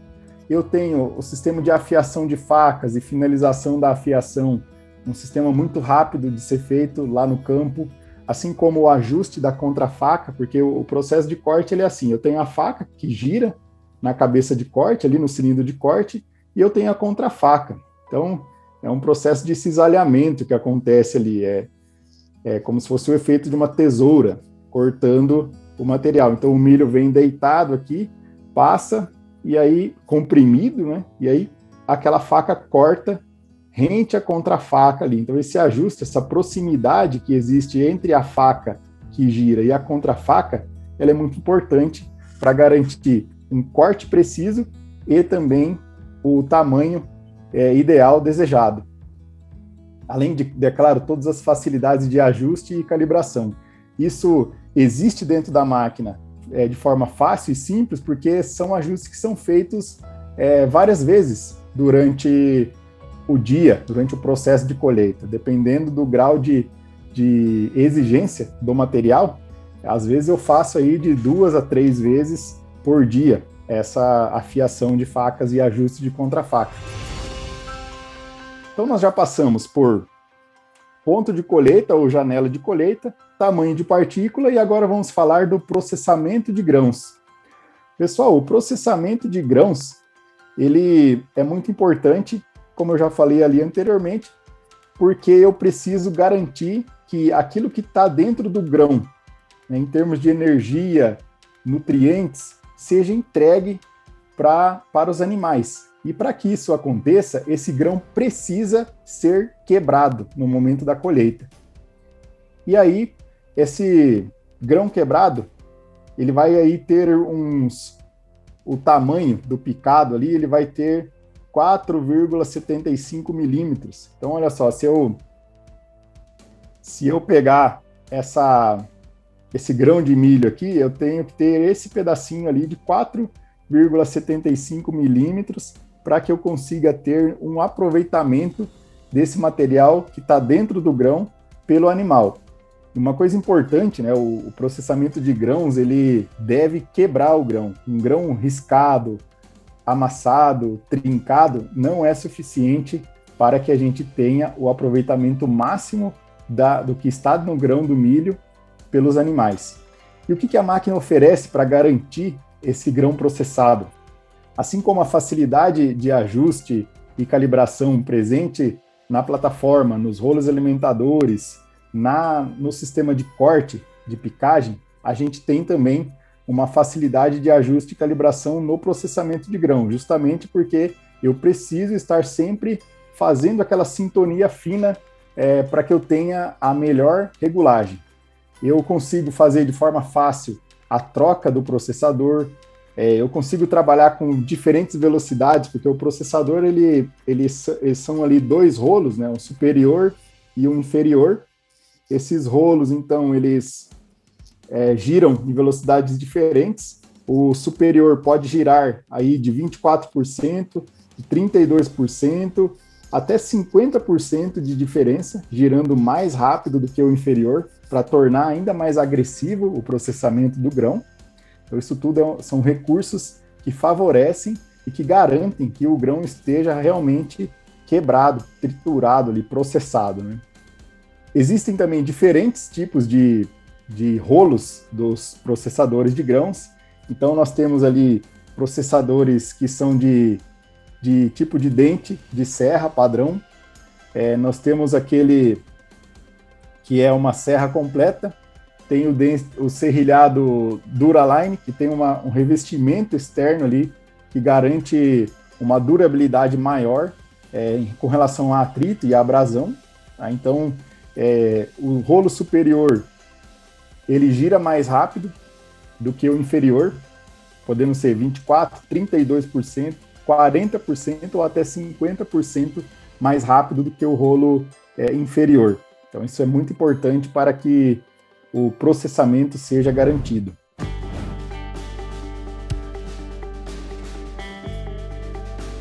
E agora vamos falar dos aditivos ou inoculantes, né? Os aditivos, eles são micro-organismos, na maioria deles, que vão favorecer a fermentação desejada. Basicamente, eles podem uniformizar a fermentação, podem também acelerar a fermentação ou ainda melhorar as propriedades organolépticas do alimento, que são aquelas propriedades que atraem o animal para consumir voluntariamente o alimento. São cheiro, cor, além disso, a própria textura do alimento. Isso também pode ser melhorado através da adição de inoculantes, de aditivos. A máquina, ela aplica esse produto de forma precisa, ali numa zona chamada zona de transição entre a passagem do processamento de grãos e do impulsor, que vai impulsionar lá para dentro do caminhão o material. Eu consigo regular a quantidade aplicada, consigo fazer uma aplicação de diferentes inoculantes ao mesmo tempo, consigo variar a taxa de aplicação em função, por exemplo, da porcentagem de matéria seca existente no material.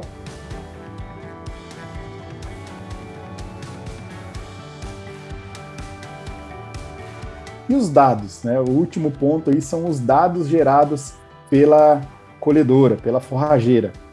Hoje existem 3 pilares de dados. Um deles é o pilar da manutenção da máquina. Então, dados, uma máquina instrumentada gera informações que favorecem a manutenção preditiva, a manutenção adaptativa, aquela manutenção que garante que, ao mesmo tempo, você prevê paradas, você evita paradas indesejadas e também garantem a máxima performance dos sistemas da máquina. Porque não adianta a máquina estar funcionando, mas se não está funcionando direito. Então isso tudo é possível através do monitoramento do pilar da manutenção. O outro pilar é o pilar da performance da operação. A performance da operação, estou falando de hectares por hora, velocidade de operação, estou falando de toneladas colhidas, de tempo parado, tempo de manobra, tudo isso eu posso incrementar, melhorar cada vez mais. Para quê? Para que eu consiga colher cada vez mais hectares por hora, cada vez mais toneladas por hora. Quanto mais rápido eu colher, mais rápido eu tiro o material da lavoura e eu consigo então ter uma maior quantidade de material retirado da lavoura naquele ponto ideal de colheita, dentro daquela fresta de colheita que eu falei para vocês. E um terceiro pilar são os dados agronômicos. Hoje a máquina consegue gerar informações como, por exemplo, mapa de matéria seca, mapa de produtividade, mapa de umidade do material, mapa de velocidade de aplicação, todos esses mapas associados entre eles, ou então combinados para que eu possa comparar com mapas de imagem de satélite ou com outros tipos de mapa gerado, vão auxiliar a tomada de decisão agronômica do produtor, para que eu possa cada vez mais melhorar as minhas decisões agronômicas e melhorar o meu manejo, reduzindo custos, aumentando a produtividade, utilizando os recursos de forma mais racional, mais bem aproveitada, né?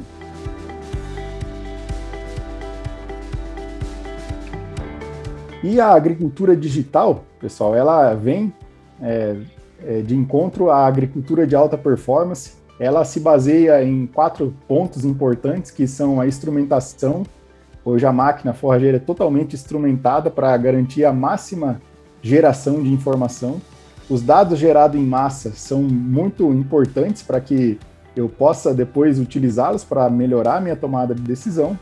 A conectividade também é um ponto extremamente importante. Hoje as máquinas são prontas para estarem conectadas a um sistema de monitoramento em tempo real, onde eu consigo visualizar o que está acontecendo na máquina naquele momento, consigo acessar o monitor da máquina remotamente para auxiliar o operador, para tomar uma decisão antes de terminar o serviço, para que eu consiga reparar, de repente, alguma situação crítica, e eu consigo, ao mesmo tempo, ir gerando essas informações para que eu possa fazer, então, a análise, que seria o quarto ponto ali, a análise dos dados, para que as minhas tomadas de decisões sejam cada vez mais assertivas.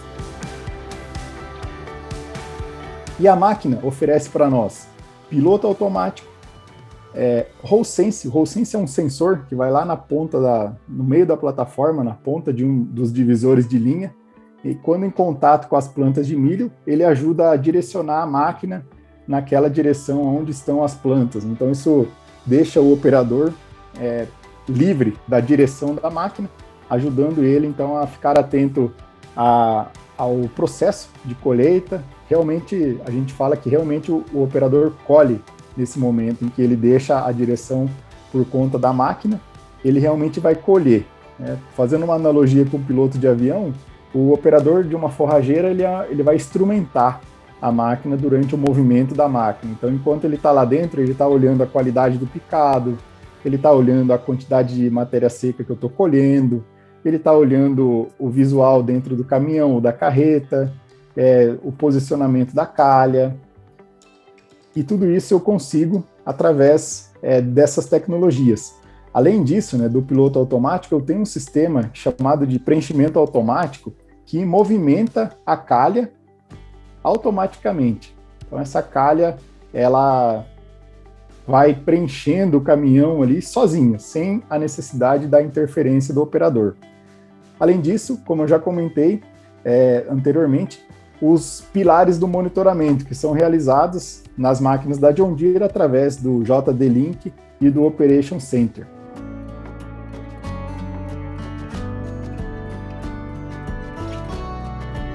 E o Harvest Lab, um recurso que, como o nome dele diz, é um laboratório de colheita, está presente nas máquinas aqui no Brasil, entregando, então, a leitura da matéria seca. Muita gente pergunta para nós se ele faz a leitura também dos constituintes da silagem. No momento, no Brasil, nós estamos em fase de desenvolvimento das curvas de calibração para esse equipamento, para que ele possa, além de detectar a leitura da matéria seca, ele possa também fazer a leitura dos constituintes da silagem, que são ali o amido, o açúcar, a proteína, as fibras, detergente neutro, detergente ácido, e outros nutrientes que são monitorados ali por esse sistema. Tá? Ele faz leituras estáticas também e faz leituras instantâneas na máquina. Para vocês terem ideia, ele tira, durante o processo de colheita, ele tira 17 amostras por segundo do material. É um sistema muito rápido que, associado ao sistema de regulagem do tamanho do picado, eu posso encontrar o melhor tamanho de partícula em função da quantidade de matéria seca que eu estou colhendo naquele momento. Então isso vai ajudar eu a melhorar a compactação do meu silo, a racionalizar o inoculante, aplicar o inoculante de taxa variável, ajuda até a economizar combustível da máquina pelo fato de eu não estar forçando a máquina em determinados momentos. Então eu vou estar sempre trabalhando com a máquina otimizada para garantir o tamanho do picado em função da condição do material que eu estou colhendo. Isso vai gerar, com certeza, maior produtividade, maior produção de carne, de leite, que serão gerados aí através de uma colheita de um material de uma qualidade superior.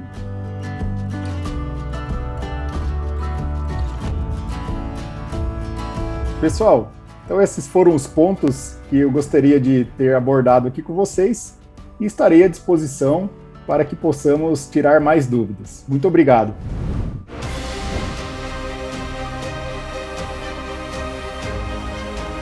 Estamos chegando no final de mais um evento de sucesso da Pioneer.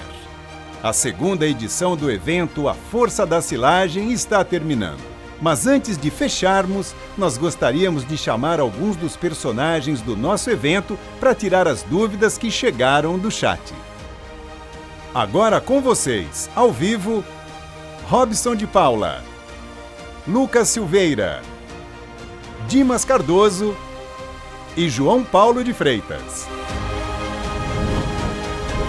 Muito obrigado pela sua presença no segundo evento A Força da Silagem. Até a próxima!